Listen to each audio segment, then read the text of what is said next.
আমরা অনেকে আছি যারা বিভিন্ন অপকর্মের সাথে জড়িত আছি। অপকর্ম বলতে এখানে গান বাদ্য শোনা থেকে শুরু করে অনেক হারাম কাজগুলো আমরা করে থাকি, যেগুলো থেকে ইচ্ছা করলেও আমরা ছুটে আসতে পারি না।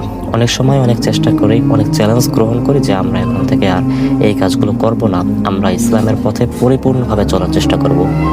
কিন্তু কিছুদিন থাকার পরেও দেখা যায় যে আবার সেখানে আমরা ফিরে আসতে বাধ্য হই। শয়তানের ধোঁকা আমরা কাটিয়ে উঠতে পারি না।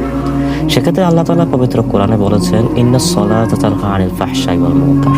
নিশ্চয়ই সালাত সকল প্রকারের অশ্লীল এবং খারাপ কাজ থেকে বিরত রাখে।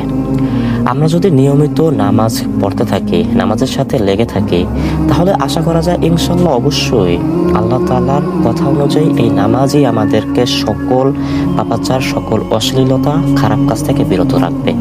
আমরা হয়তো অনেক কষ্ট হচ্ছে, কিছুদিন পর পর আবার খারাপ কাজে লিপ্ত হয়ে পড়তেছি, কিন্তু যদি আমরা নামাজের সাথে লেগে থাকি, অবশ্যই অবশ্যই আল্লাহ তাআলা আমাদেরকে সেখান থেকে মুক্তি দান করবেন এবং আমাদেরকে তার নিজের পথে পরিপূর্ণভাবে কবুল করবেন।